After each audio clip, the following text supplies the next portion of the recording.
Hello, everybody.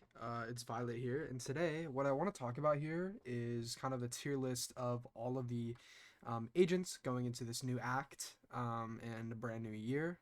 So, Happy New Year for 2025, as well as talking about obviously the newest agent, Teo. So, I'm gonna kind of go through and do the tier list of everyone. I mean, I've done these tier lists a lot, so if you've watched the previous ones, you kind of know my feelings on most of these agents and things like that. So I'm gonna start off with the controllers here. So I think A, B, B, C, C. Um, probably probably more like that, I would say. And then let's do the Sentinels.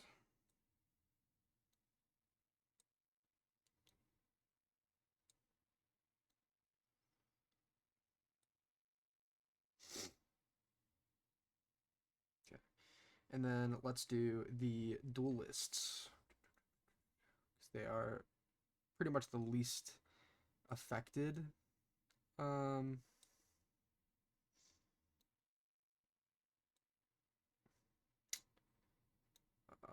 class of agents, I would say. Uh, oh, I forgot to do Sage. But I mean, that's fine. And here we go. So we're down to the Initiators, which is really the only class that gets affected by Teo being added into the game, as well as the Sentinels, which we'll talk about in a second. So this is kind of the basic tier list. Most of there's really not many agents in the game that I think are not like are terrible. The only agents being also are Viper, Chamber, Reyna, Sage, and Harbor. Viper is in a really bad spot via just like the map pool in general. Most of the maps where Viper is really good at is aren't really relevant, and Chamber is just kind of the worst Sentinel, unfortunately, besides Sage. Sage is probably never going to be a really good Sentinel, just because it's really hard to balance her in like lower elos. Reyna is just Reyna. I think Reyna honestly is like pretty okay, but the problem is that all of these other duelists just do things better than her, and they kind of nerfed what she's really good at in the first place.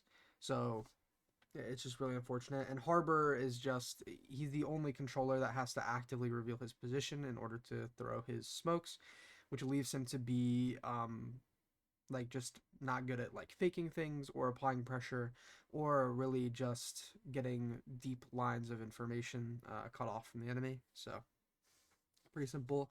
And then the duelists are uh, pretty simple. Jet Rays, Yoru are the best duelists in the game. Neon got nerfed. Neon's okay, but not great. Same thing with ISO and Phoenix. Not good, but well, not bad, but not great. And then Killjoy is always going to be a really good Sentinel. It's just Cypher is better, just because of how oppressive and easy it is to get kills with his kit in comparison to Killjoy. Um, so yeah. All right, so let's start off with Breach. So I think Breach is probably our really only A tier initiator because Sova is going to be S tier. Sky we're going to put down in C. KO we're going to put down in B, and we're going to put Fade, and we're going to put Gecko in B tier as well. So the main problem with most of the initiators in the game is that they can't. They're one of the initiator is the only class in the game that really can't use its utility for itself most of the time, just because of how it's designed. It's not as good using it for yourself.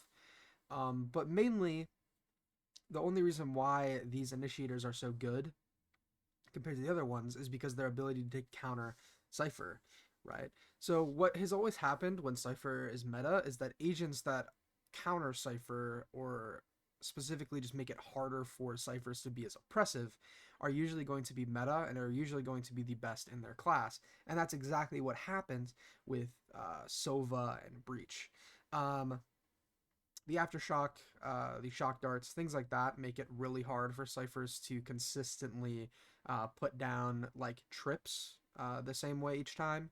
which then can kind of lead to them having to be more passive, not being able to get as many kills off of like a sight hit, which is really what Cypher is for. Cypher is for getting one kill, putting it into a 5v4, and making the retake possible. But if Cypher can't do that, he's really losing his value as an agent. So any agent that can counter that is always going to be at the top list. So Teo is kind of a interesting position because he has an ability that completely obliterates sight utility in his free ability, which allows you to put down two KO mollies via like a brim style map ping system, where you just click two circle spots. I'm sorry, I'm yawning. It's early in the morning for me. As well as he has a fireable stun, similar to something like a neon stun, except it only has one circle, so it bounces, but the final circle is where it's going to stun. And then he has a drone that allows him to move the drone across the map, and then it pops into a suppress and a Sova ping. That's kind of where I think Teo.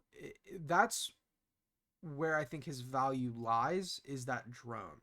So most of the time, drones are used before a sight hit to clear a certain amount of space. But I think this drone is a little bit different, and it's going to be used on a sight hit, right?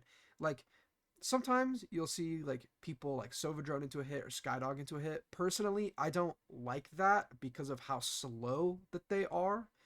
And most of the time, like people just don't, especially in ranked, like people don't path with it correctly. Like they wait for the drone to go out and scan things rather than just following the drone, which is what you should do.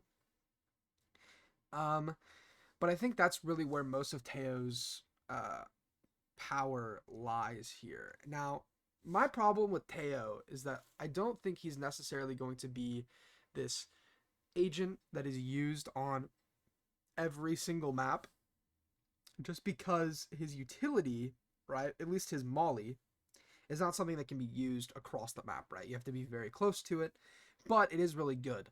His ultimate is very good at like certain positions, and being able to stall that out. Like Haven C long, for example, if you're towards Haven, if you're towards C long and they start hitting C, if you rip your ult on that C long space, you are essentially denying them of being able to cancel, which is something that on big maps is really important. But again, his E, right, his main primary fire, is not usable throughout most of the map because it's a very close radius.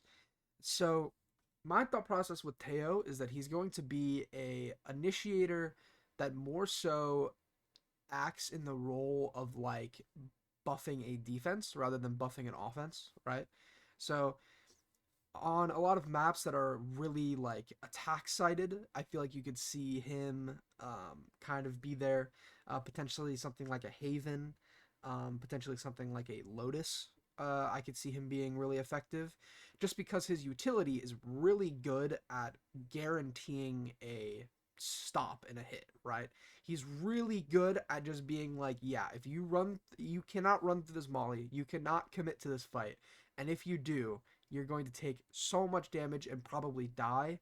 So I think Teo, I don't think he's C tier, but I don't think he's necessarily A. So I think he's kind of in this B tier area of the rest of the initiators, where he's kind of on this fight for, is he good on these maps, right? Like if Gecko's really good on the map, you're probably not going to see Teo because you're just going to see Gecko Breach, right? But if Breach isn't that good on the map, then you could see like Teo, right? Teo would pop in, right? And things like that, where most of these agents are kind of like, are these two agents good on the map? If insert no, then one of these agents can take up that spot, right?